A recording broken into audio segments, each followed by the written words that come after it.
Bonjour et bienvenue à l'émission Vie de foi. Aujourd'hui, nous commençons une série très importante, une série sur la protection divine. Aujourd'hui, on va se poser la question, en fait, comment pouvons-nous être protégés de tout danger? C'est vraiment une question très importante parce que, vous savez, il y a plusieurs personnes qui vivent dans la crainte. On entend parler de terrorisme, parfois de maladies, des choses terribles qui circulent partout dans notre monde. Mais pour nous, les enfants de Dieu, il y a une provision de protection surnaturelle. Et je crois que cette émission et toute la série va vraiment être très bénéfique pour chaque enfant de Dieu qui croit à la parole de Dieu. Je suis vraiment dans la foi. Je crois que le Saint-Esprit est avec nous pour nous éclairer, pour nous accorder des révélations. Et vous savez, la parole de Dieu a des promesses merveilleuses. La Bible nous dit en fait que les promesses de Dieu sont pour nous, oui et amen. Donc, on doit s'exposer à la parole pour savoir ce que Dieu dit concernant la protection divine. Ensuite, on doit relâcher notre foi dans cette parole pour bénéficier des principes et des lois du royaume de Dieu. Et juste avant d'aller plus loin, aujourd'hui, si vous n'avez jamais fait de Jésus le Seigneur de votre vie, vous pouvez entendre parler de la protection divine qui est disponible pour les enfants de Dieu. Mais en fait, j'aimerais vous préciser, c'est que ces principes-là, les lois spirituelles, les promesses de Dieu, sont vraiment destinés à une catégorie de personnes. Nous parlons ici des gens qui sont dans une alliance avec Dieu. Même des chrétiens qui sont dans une alliance, mais certains chrétiens ne bénéficient pas, en fait, des promesses de Dieu parce qu'ils ne croient pas la parole de Dieu. Et ce qu'on va voir cette semaine, en fait, nous allons voir que Dieu dit toujours vrai et que les hommes peuvent parfois nous mentir, même si ces hommes prêchent du haut de la chair et ils vont même déclarer des paroles parfois qui vont à l'encontre de la parole de Dieu. Donc, ce qu'on veut faire, c'est vraiment rendre toutes nos pensées captives à l'obéissance de Christ et nous voulons croire la parole de Dieu et non la tradition des hommes. À l'émission Vie de foi, comme vous savez, depuis des années, nous prêchons en fait que la parole de Dieu est digne de confiance, que notre Dieu dit toujours la vérité. Et parfois, on doit comparer entre la parole de Dieu et ce qu'on a entendu à l'Église. Parce que des fois, à l'Église, on entend des raisonnements humains et des traditions. Et Jésus a dit, en fait, vous annulez la parole de Dieu par votre tradition. Vous annulez la parole de Dieu par votre tradition. Donc, ce qu'on veut faire, c'est ne certainement pas annuler cette parole de vie. On veut comprendre et vraiment recevoir dans nos vies cette parole qui est vraiment puissante et qui est capable de changer le parcours de notre vie. Nous pouvons entrer dans notre destinée en découvrant ce que Dieu a dit dans sa parole. Donc, aujourd'hui, ce qu'on veut faire, c'est non seulement croire que cette parole est disponible pour les enfants de Dieu, mais je veux également vous offrir cette opportunité. Si vous n'êtes pas encore un enfant de Dieu, si vous n'avez pas encore donné votre vie au Seigneur Jésus-Christ, bien, j'aimerais vous offrir cette opportunité. Parce que le texte de toute cette semaine, en fait, se retrouve dans le psaume 91 au verset 14, où il est écrit « Puisqu'il m'aime, je le délivrerai, je le protégerai, puisqu'il connaît mon nom. » Donc, ce texte-là nous dit « Puisqu'il m'aime ». Si nous aimons Dieu, bien, nous pouvons bénéficier d'un principe du royaume, en fait, des lois spirituelles et de cette promesse qui est vraiment destinée pour les enfants de Dieu. Mais ici, on voit une condition. Puisqu'il m'aime, je le délivrerai. Et je veux vraiment prêcher ce message de délivrance, ce message de protection pour vous aujourd'hui. Mais si vous n'êtes pas encore dans la famille royale de Dieu, si vous n'aimez pas véritablement le Seigneur Jésus à un tel point où vous êtes totalement engagé, totalement donné, bien aujourd'hui, j'aimerais vraiment vous inviter à donner toute votre vie au Seigneur Jésus. Parce que si vous entendez un message, mais vous ne faites pas partie des bénéficiaires, c'est très triste. Donc, puisqu'il m'aime, je le délivrerai, je le protégerai, puisqu'il connaît mon nom.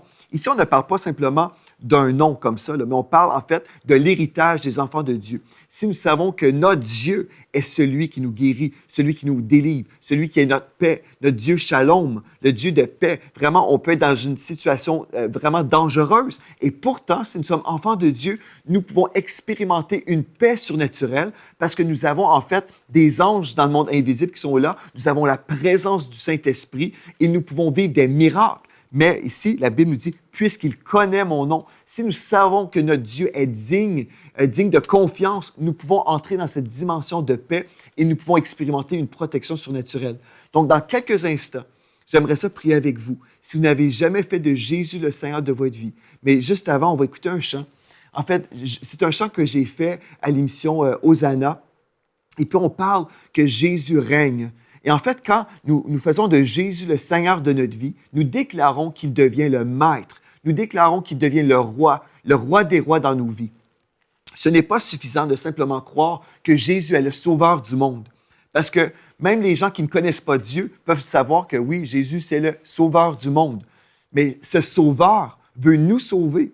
Mais comment est-ce qu'il peut vraiment nous sauver? C'est lorsque nous lui ouvrons la porte et nous lui disons, Seigneur Jésus, je te donne toute ma vie. Prends ma vie. Oui, Seigneur Dieu, je m'abandonne entre tes mains. Prends toute ma vie maintenant et deviens mon maître, deviens mon Seigneur. Oui, viens régner dans ma vie. Et c'est à ce moment-là où nous pouvons dire que Dieu est au contrôle de notre vie. Mais si nous sommes le Seigneur de notre propre vie, si nous n'avons pas cédé notre volonté à la volonté de Dieu, bien, Dieu n'est pas au contrôle de notre vie. Nous pouvons vivre toutes sortes de choses terribles que le diable veut nous envoyer pour nous voler, nous égorger, nous détruire. Mais aujourd'hui, j'aimerais vous inviter, le Saint-Esprit aimerait vous inviter maintenant à ouvrir votre cœur. On va écouter ce chant « Mon Dieu règne, Jésus règne » et ce Jésus va revenir aussi chercher son Église. Nous allons entendre ces paroles et pendant ce temps, j'aimerais ça que vous puissiez vous recueillir et que vous puissiez recevoir une touche du Saint-Esprit. Et immédiatement après, je vais prier avec vous. Si vous voulez vraiment vous engager avec le Seigneur Jésus, si vous voulez vous détourner de votre vie de péché, vous voulez céder votre vie au Seigneur et devenir un enfant de Dieu, c'est un grand privilège vraiment que vous avez en ce moment où vous pouvez dire oui à Jésus-Christ, le Sauveur du monde, mais qui peut aussi devenir votre Seigneur dans quelques instants. Donc maintenant, nous allons écouter ce chant « Jésus règne ». Oh, tu règnes, oh Jésus règne, Alléluia, oh tu règnes Jésus, oh Jésus, oh Jésus règne, Jésus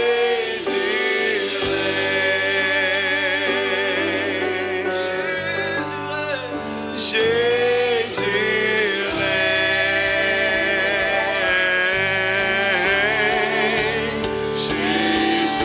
règne, et nous disons gloire, gloire, oh gloire, gloire, oh et gloire, gloire, gloire, oh tu es digne de gloire, gloire.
Alléluia. Oui, il revient. Il va revenir chercher son Église. Et faites-vous partie de son Église aujourd'hui. Faites-vous partie du royaume de Dieu. Bien, j'aimerais ça maintenant vous inviter. Si vous avez pris cette décision maintenant, vous voulez vraiment vous donner au Seigneur Jésus, ce n'est pas une question d'une religion, d'un mouvement, c'est une question de cœur. Est-ce que vous voulez l'inviter à prendre toute la place dans votre vie? J'aimerais ça juste avant qu'on prie ensemble, dans Romains 10, chapitre 10, verset 9, il est écrit « Si tu confesses de ta bouche le Seigneur Jésus, et si tu crois dans ton cœur que Dieu l'a ressuscité des morts, tu seras sauvé. Le texte nous dit, si tu confesses de ta bouche. C'est aussi simple qu'une confession de foi où je dis, oui, je crois en Jésus. Et au verset 10, car c'est en croyant du cœur qu'on parvient à la justice et c'est en confessant de la bouche qu'on parvient au salut, où on parle ici de la délivrance de l'enfer, délivrance de la mort. Aujourd'hui, si vous voulez entrer dans la vie éternelle, priez après moi, faites juste répéter les paroles de votre cœur, vous pouvez dire, Père éternel, je viens devant toi, je te donne ma vie, prends ma vie et fais de ma vie un chef-d'œuvre. Lave-moi, purifie mon cœur. Je veux commencer cette vie nouvelle avec toi, dès maintenant, dans le nom de Jésus. Amen. Si vous avez prié cette prière avec foi, avec sincérité, bienvenue dans la famille royale de Dieu. Écrivez-moi à videfoi@enseigne-moi.com, videfoi@enseigne-moi.com et dites-moi, j'ai pris cette décision aujourd'hui, j'ai prié avec toi et puis je suis devenu un enfant de Dieu aujourd'hui. Et c'est merveilleux. Vous allez pouvoir vraiment grandir dans les voies de Dieu. Et nous avons également préparé un programme pour vous. Si vous nous écrivez, on va vous envoyer par courriel un lien où vous pourrez écouter des vidéos pour les nouveaux chrétiens qui s'appelle le disciple victorieux. Même si vous êtes un chrétien depuis plusieurs années, vous pouvez même faire ce cours-là. Il n'y a pas de limite. Hein. On peut toujours s'exposer à la parole de Dieu pour avoir des bons fondements. Donc, écrivez-moi videfoi@enseigne-moi.com et puis ça va nous faire un plaisir de vraiment se réjouir avec vous et vous aider dans votre nouvelle vie chrétienne et cette nouvelle marche chrétienne avec Jésus. Amen. Maintenant, puisque nous sommes tous enfants de Dieu, nous pouvons tous expérimenter dès aujourd'hui une protection surnaturelle. Et vraiment, je vous parle d'une protection surnaturelle. Ici, ce n'est pas simplement des choses qu'on peut faire dans le naturel, mais des choses vraiment où Dieu intervient pour nous protéger. Vous savez, dans Luc 21, au verset 11, ici, nous retrouvons un texte qui nous parle des temps de la fin. Ce texte nous dit « Il y aura de grands tremblements de terre et en divers lieux des pestes. » Vous savez, des tremblements de terre, on entend parler de ces tremblements de terre un petit peu partout dans notre monde. Si vous suivez un petit peu ce qui se produit dans le monde, vous écoutez un peu les nouvelles, vous entendez parler de tremblements de terre, des tornades, des ouragans. Vraiment, il y a des fléaux partout dans notre monde. Et la Bible nous avait prévenu, en fait, il y aura de grands tremblements de terre et en divers lieux des pestes. Ici, nous parlons de maladies où il y a toutes sortes de maladies contagieuses. Par exemple, vous avez entendu peut-être parler de la grippe aviaire, où même les oiseaux communiquent des maladies, et des famines. Le texte continue en nous disant, et des famines, il y aura des phénomènes terribles et de grands signes dans le ciel. Donc, nous savons que dans les temps de la fin, il va y avoir beaucoup de difficultés. Il va y avoir des choses terribles sur notre terre, mais pourtant, nous sommes encore ici, nous les enfants de Dieu. Et croyez-vous que notre Père éternel veut que ses enfants souffrent toutes sortes de choses, la peste, les tremblements de terre. Nous vivons dans ce monde, mais nous ne faisons pas partie de ce monde. Donc, Dieu a une provision de protection surnaturelle pour nous, ses enfants. Tout comme si je savais que mes enfants étaient dans un lieu et je savais qu'il y avait un certain danger, je ferais tout dans mon possible pour aller sauver mes 2 filles, n'est-ce pas? Parce que c'est le cœur d'un père qui aime ses enfants. Et notre Père aime ses enfants. Si vous pensez même à Noé, par exemple, quand Dieu savait qu'il devait détruire toute la terre parce que le péché abondait, bien, Dieu a protégé les justes. Et c'est ça que Dieu veut faire aujourd'hui. Il veut que vous puissiez entrer dans cette arche que Dieu vous prépare, cette arche spirituelle. Donc, est-ce que Dieu a une provision de protection pour ses enfants? Absolument. Est-ce que les justes et les injustes ont le même sort? Bien, certains chrétiens, en fait, affirment que oui, que nous soyons justes ou injustes. Souvent, j'entends des chrétiens et même des prédicateurs ont déjà prononcé des paroles qui semblaient indiquer que bien, nous sommes dans un monde déchu comme ça et on devrait juste s'attendre de vivre des choses comme les personnes de ce monde parce que voilà, nous sommes dans un système mondain et puis quand nous serons au ciel, bien, gloire à Dieu, nous vivrons une protection merveilleuse et ce sera la paix au ciel, ce sera la gloire de Dieu. Mais aujourd'hui, on devrait s'attendre de vivre des choses terribles parce que nous vivons dans un monde de péché et puis nous récoltons aussi des choses terribles, même si nous sommes enfants de Dieu. Bien, on va même citer un passage des Écritures pour affirmer tout ça. Et on va aller ensemble parce que ce qu'on veut faire, c'est vraiment nous établir dans la parole, mais aussi, on doit voir certains passages des Écritures qui peuvent nous faire peut-être douter d'autres passages des Écritures. Donc, on fait un grand ménage aujourd'hui et on va vraiment établir dans nos cœurs vraiment que nous pouvons être protégés de tout danger. OK? Mais allons ensemble dans Luc 13, verset 1, le premier verset, jusqu'au verset 4. Ici, nous lisons un texte où le Seigneur Jésus a mentionné un certain fléau. Donc, Luc 13, verset 1, il est écrit, en lisant à partir de la Bible du Sommeur, « À cette époque survinrent quelques personnes qui informèrent Jésus que Pilate avait fait tuer des Galiléens pendant qu'ils offraient leur sacrifice. Jésus leur dit, « Pensez-vous que ces Galiléens ont subi un sort si cruel parce qu'ils étaient de plus grands pécheurs que tous leurs compatriotes? Non, je vous le dis, mais vous, si vous ne changez pas, vous périrez tous, vous aussi. » Et verset 4, il dit, « Rappelez-vous, ces 18 personnes qui ont été tuées quand la tour de Siloé s'est effondrée sur elles. Croyez-vous qu'elles aient été plus coupables, qu'elles aient été plus coupables que tous les autres habitants de Jérusalem? » En fait, le Seigneur Jésus est en train de dire, croyez-vous que ces 18 hommes-là qui sont morts dans la tour de Siloé, pensez-vous que ces personnes-là étaient pires que les autres? Est-ce que vous croyez en fait que c'est un jugement que Dieu a envoyé sur ces 18 personnes? Donc, ici, on entend la question et on comprend en fait que ces gens-là n'étaient pas pires que d'autres. OK? Mais les chrétiens, souvent, qui ne comprennent pas notre alliance avec Dieu, notre alliance de protection, ils vont citer des choses comme ça pour dire, voilà, des choses terribles arrivent aux justes et aux injustes. Et puis, on va juste finalement devenir un peu paresseux au niveau de notre foi. On ne va pas exercer nécessairement notre foi dans la protection de Dieu.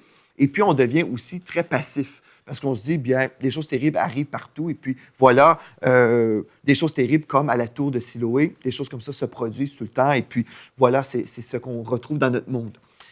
Mais en fait, ici, ce n'est pas une question si une personne est plus coupable qu'une autre. C'est pas ça que le Seigneur Jésus voulait démontrer ici, que, bon, cette personne-là ou cette personne-là méritait telle ou telle chose. En fait, toutes les personnes sans alliance avec Dieu ne bénéficient d'aucune protection surnaturelle. Si nous ne sommes pas dans une alliance avec Dieu, bien, nous sommes exposés comme tous les hommes. Donc, les 18 qui sont décédés dans cette tour qui s'est effondrée, ces gens-là n'étaient pas plus méchants ou plus terribles que d'autres personnes. En fait, tous ceux qui sont sans alliance ne bénéficient pas d'une protection surnaturelle.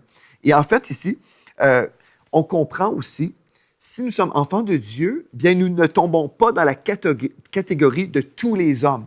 Nous sommes des enfants de Dieu. Nous sommes dans une catégorie différente. Et ici, le Seigneur Jésus n'enseignait pas sur la différence entre les enfants de Dieu et les enfants du diable. Ce n'était pas le texte. Par contre, il soulignait un fait. Et comme nous continuons à lire, en fait, dans le même chapitre, nous retrouvons l'histoire de la femme avec le dos courbé. Cette femme-là, elle était courbée depuis 18 ans.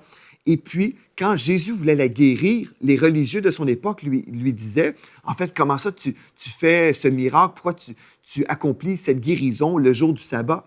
Et puis, le Seigneur Jésus a défendu son ministère en disant que cette femme était une fille d'Abraham. En fait, Luc 13, juste au verset 16, si nous allons ensemble dans le texte, Jésus a dit, cette femme qui est une fille d'Abraham et que Satan tenait en son pouvoir depuis 18 ans, fallait-il ne pas la délivrer de sa chaîne aujourd'hui parce que c'est le jour du sabbat? Donc, Jésus ici démontrait, de un, des choses terribles arrivent à tous les hommes, et ce n'est pas parce que tous les hommes, ou certains hommes plutôt, sont plus méchants que d'autres. Non, si nous ne sommes pas dans une alliance avec Dieu, nous sommes dans une situation dangereuse, si on veut. Nous pouvons être exposés à toutes sortes de fléaux, toutes sortes de choses terribles.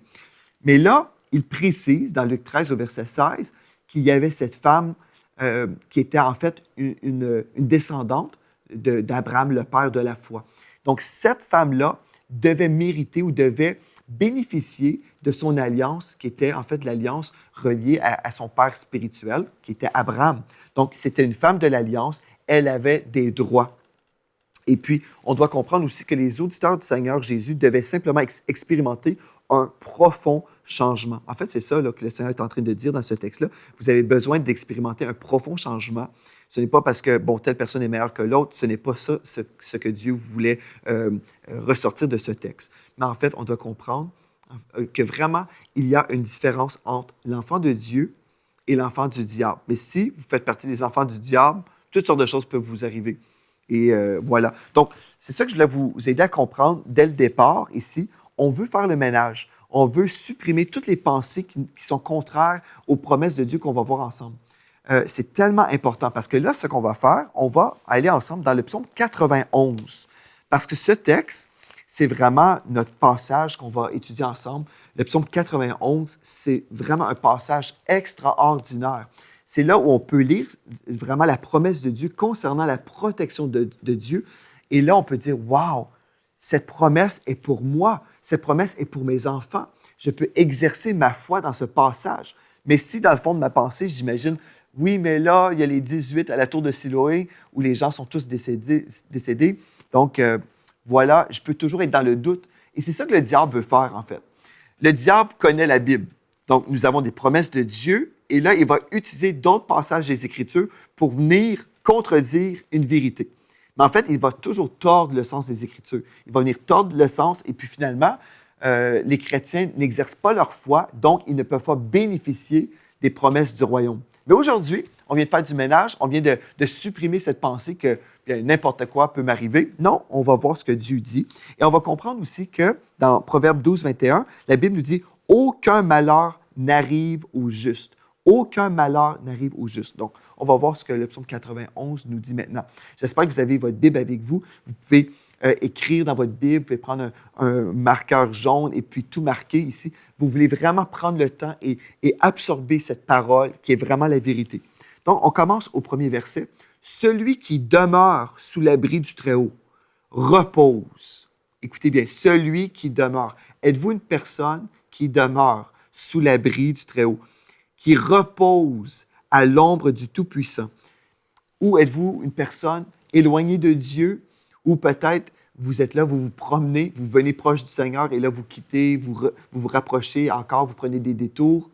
Êtes-vous dans un repos spirituel ou êtes-vous dans la crainte constamment? Êtes-vous dans cette crainte? Avez-vous peur de sortir même de votre demeure? Croyez-vous que vous pouvez être atteint par des bombes de terroristes ou des choses semblables? Si vous êtes rempli de crainte ou d'angoisse, Dieu aujourd'hui, il veut vous libérer.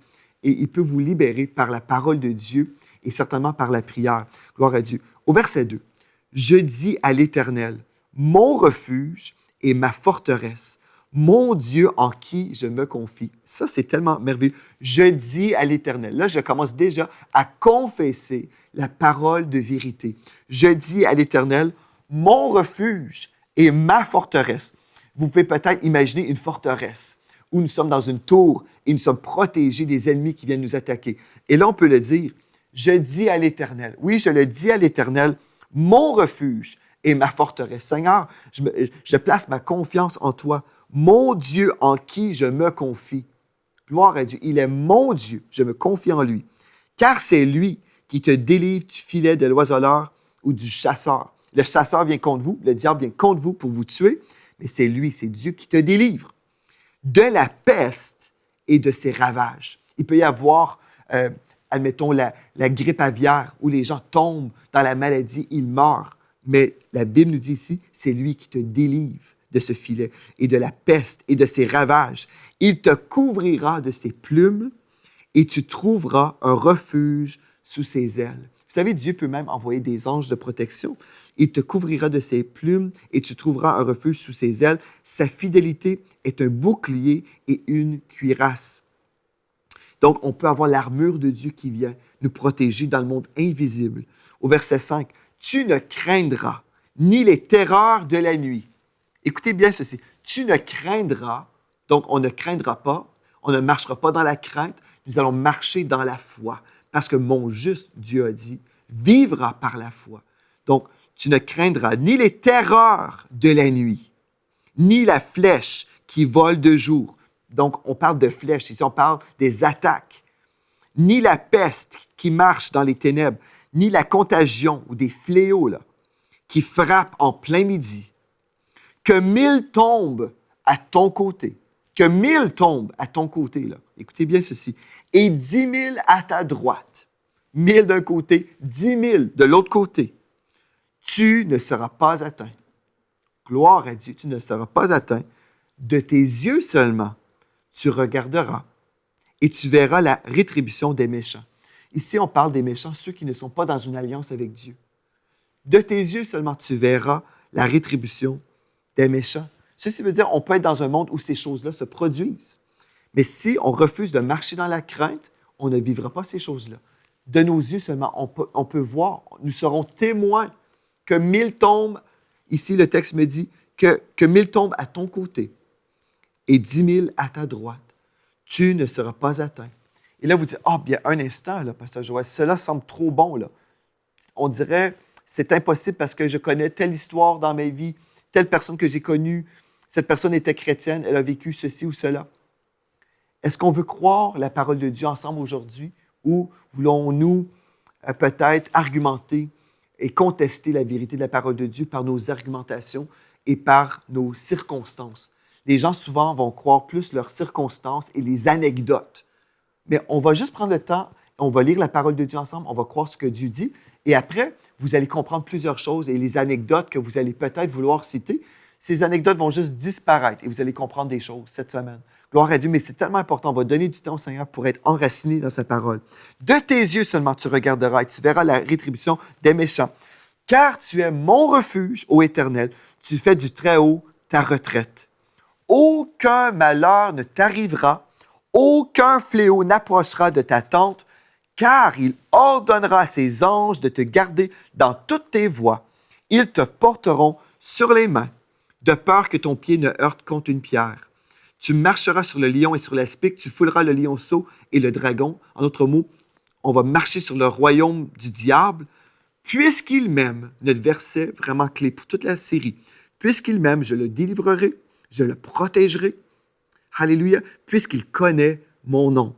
Il m'invoquera et je lui répondrai, je serai avec lui dans la détresse. Parce qu'on peut vivre des choses qui peuvent certainement être dignes d'être appelées la détresse. Je le délivrerai, je le glorifierai, je le rassasierai de longs jours et je lui ferai voir mon salut. J'aimerais vous dire aujourd'hui que nous pouvons être protégés de tout danger, mais nous devons revenir à la parole de Dieu. Et cette semaine, nous allons voir justement plusieurs choses très importantes. Comment nous sommes protégés de tout danger aujourd'hui. Nous avons mis un crochet. Amen, c'est vrai. Comment nous pouvons être protégés par le sang de Christ.